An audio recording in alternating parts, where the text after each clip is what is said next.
నిరుద్యోగుల సభ ధూమ్ధామ్గా నడిచింది. ఎవరైతే ఇంద్రానాయక్ ఉన్నాడో ఇంద్రానాయక్ కూడా ఫైర్ అయ్యాడు. అసలు సభ సక్సెస్ అయిందా లేదా మాట్లాడి తెలుసుకునే ప్రయత్నం చేద్దాం. చెప్పండి భయ్య, సభ సక్సెస్ అయిందా? మీరే చూసుంటారు ఎంతమంది వచ్చారు, ఎంతమంది నిరుద్యోగులు వచ్చారు. ఇంకా పోలీసు కంచెలు పోలీసు ఇనుప కంచెలు పెట్టినా కూడా నిరుద్యోగులు ఎక్కడికక్కడ కూడా భారీగా మోహరించారు. కొంతమంది నిరుద్యోగులు జిల్లాల నుంచి వస్తుంటే కూడా అక్కడ అరెస్ట్ చేసి వాళ్ళను అరెస్ట్ చేశారు. కొంతమందిని ఇక ట్రాఫిక్ అని ఆ రూల్స్ అని వైలేషన్ చేశారని చెప్పి కొంతమంది నిరుద్యోగులు ఆపారు. ఎంత ఆపినా కూడా ఇలా నిరుద్యోగుల సంగ్రామ సదస్సు అనేది భారీగా హిట్ అయింది. చూసే ఉంటారు. ఎందుకంటే వేలలో జనాలు వచ్చారు, తండాల కథలు వచ్చారు. మా బాధను, మా గాథను, మా ఆక్రోశను, ఆక్రందనను వినడానికి వచ్చిన కేటీఆర్ గారికి మా బాధను చెప్పగలిగాం. విన్నారు. గతంలో తప్పులు జరిగాయి, ఆ తప్పుని మేము సరిదిద్దుకుంటామంటే, ఇప్పుడు ఎవరైనా తప్పు చేసిన తర్వాత దాన్ని సరిదిద్దుకుంటామంటే మేము ముందుకు వచ్చి కూడా మా చేతిని కలిపి మా తోడు మీకు ఉంటుంది, మా మద్దతు మీకు ఉంటుంది చెప్పడానికే ఈ సభకు వచ్చి ఇలా విజయవంతం చేయడం జరిగింది. మాకు కూడా కొన్ని హామీలు ఇవ్వడం జరిగింది. గతంలో కొన్ని జరిగినప్పుడు మేము మిస్టేక్ చేస్తామని చెప్పిన తర్వాత మేము కూడా కొన్ని డిమాండ్లు వాళ్ళ ముందు పెట్టాము. రాబోయే రోజుల్లో కూడా నిరుద్యోగుల మద్దతుగా ఉంటే, ఎవరు మద్దతుగా ఉంటే వాళ్ళ అధికారం వస్తాయని సూచన ఇలా యువ సంగ్రామ సదస్సు నుంచి ఇలా బయటికి వెళ్ళిపోయిందని ఆలోచన మాకుంది. ఇప్పుడు మీరు గతంలో ఇదే బీఆర్ఎస్ పార్టీ ఉద్యోగాలు ఇవ్వలేదంటూ కూడా పోరాటం చేసి కాంగ్రెస్ పార్టీని గెలిపించుకున్నారు.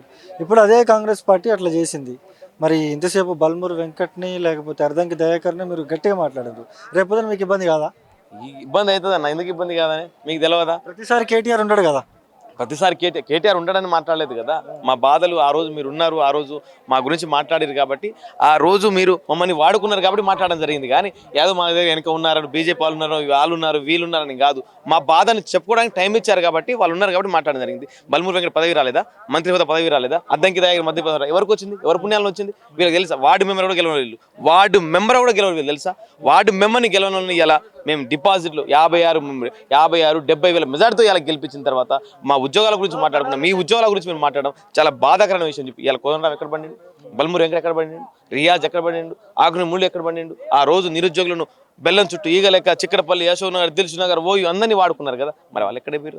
ఎందుకు మాట్లాడతలేరు వాళ్ళు? అంటే మీకు వస్తే వాళ్ళు చేస్తే సంసారం, వీళ్ళు చేస్తే వ్యభిచారమా? ఒక మాట, వాళ్ళు చేస్తే సంసారం, వీళ్ళు చేస్తే వ్యభిచారమా? ఎక్కడైనా ఎవరైనా అన్యాయానికి గురవుతారో, ఆ అణచివేతకు గురవుతారో వాళ్ళు ముందుకు వచ్చి మాట్లాడే ప్రయత్నం చేస్తారు. మాకు 2 సంవత్సరాలుగా అన్యాయం జరుగుతుంది, అణచివేత జరుగుతుంది కాబట్టి మేము ఒక పార్టీ మద్దతు వాళ్ళు మనం పిలువనిస్తే, వాళ్ళు తప్పులు చేశారు, గతంలో తప్పులు చేశారు, మేము కూడా సరిదిద్దుకుంటాం చెప్తే మేము కూడా మద్దతు ఇస్తాం. అలాంటి ఎవరు వచ్చినా కూడా మా నిరుద్యోగుల మద్దతు వాళ్ళు భారీగా ఉంటుంది. రాబోయే రోజుల్లో ఎవరు నిరుద్యోగుల మద్దతు ఇస్తే ఆ పార్టీ అధికారం వచ్చే ఛాన్స్ ఉంటుంది. కాబట్టి మా నిరుద్యోగుల గొంతుకును, మా బాధను వినడానికి వచ్చిన కేటీఆర్ గారికి, సుధిరెడ్డి గారికి ఇంత అవకాశం ప్రత్యేక ధన్యవాదములు. అంత మీతో కూడా రావచ్చు కదా. ఎలా 20 రోజులు నిరుద్యోగులంతా పేటీఎం బ్యాచ్ అంటూ కూడా పెద్ద ఎత్తున మాట్లాడుతూ ఉన్నారు.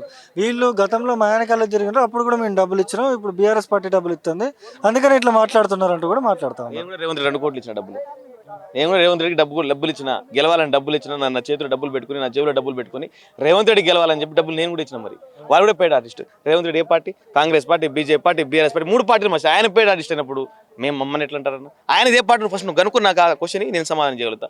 నేనే నా డబ్బులు 2,000తో 3,000తో 4,000తో డబ్బులు డీజిల్ కొట్టి డబ్బులు కొట్టి రేవంత్ రెడ్డి గెలవాలని చెప్పి నేనే రేవంత్ రెడ్డి డబ్బులు ఇచ్చిన. ఆయన పెద్ద పేటీఎం, వాళ్ళు మేం కాదని చెప్పేసి ఈ మీడియా ముఖంగా మాట్లాడుతున్నాం.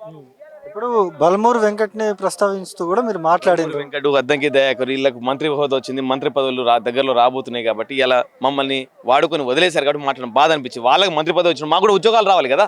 మాకు కూడా ఉద్యోగాలు రావాలి. 2 లక్షల ఉద్యోగాలు, మెగా డిఎస్సీ, ఎలక్ట్రిక్ స్కూటీలు, నిరుద్యోగ వృత్తి అవన్నీ ఇస్తాను. మరి ఆ హామీలు 2 లక్షల ఉద్యోగాలు పోయినాయి, గాలికి పోయినాయి. ఆ ఉద్యోగాల గురించి ఎవరు మాట్లాడతారు? మీకు ఉద్యోగ నోటిఫికేషన్ వేసారు కదా, ఇవ్వలేదు, ఇంకా గాల్లో ఊగులాడుతున్నాయి. పైన ఇయ్యాలా వద్దా ఊగిలాడుతున్నాయి కాబట్టి వాళ్ళు ఇవ్వలేదు. 5,000 ఉద్యోగాలు ఇస్తే రంగారెడ్డి, మేడ్చల్, మల్కాజ్గిరి 3 జిల్లాలకి 3,000 ఉద్యోగాలు పోతే మిగతా 30 జిల్లా నిరుద్యోగులు అన్యాయం అయిపోతారని చెప్పేసి జియో 49, జియో 20 అట్లాగే ఉన్నాయి. వాళ్ళ సమస్యలు వినడానికి కూడా కనీసం ముందుకు రాని పార్టీ ఇలా కాంగ్రెస్ పార్టీ. వాళ్ళ సమస్యలు వినడానికి రావట్లేదు, మాట్లాడడానికి రావట్లేదు. ఏ మంత్రి మాట్లాడు, ఎమ్మెల్యే అందరూ చచ్చిపోయారు కాంగ్రెస్ పార్టీలో.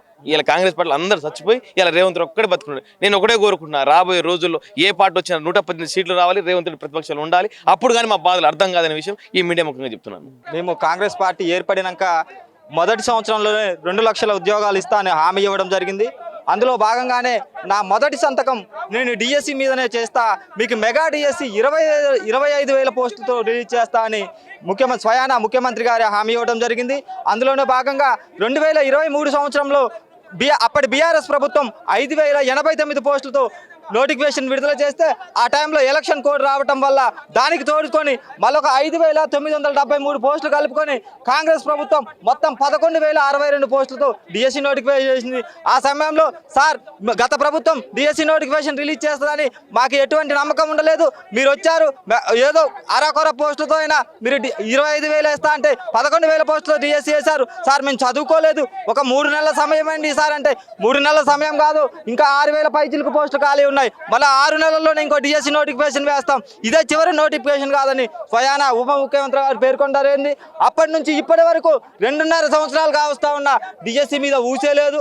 తర్వాత కాంగ్రెస్ ప్రభుత్వం ఏర్పడినాక 2 సార్లు పదోన్నతులు ఇచ్చారు. 23,000కు పైగా ఉపాధ్యాయులకు ప్రమోషన్స్ ఇవ్వడం జరిగింది. అదేవిధంగా ప్రతి ఏడాది 4,000, 3,000, 5,000 పోస్టులతో రిటైర్మెంట్లు అవుతా ఉన్నారు. మొత్తం కలుపుకొని 40,000 ఉద్యోగాలు పాఠశాల విద్యాశాఖలో ఖాళీగా ఉన్నాయి. కానీ 40,000 ఉద్యోగాలు ఖాళీగా ఉన్నప్పటికీ ప్రభుత్వం ఇప్పటికీ 4 సార్లు టెట్లు పెట్టినా అసలు డిఎస్సి ఊసే లేదు.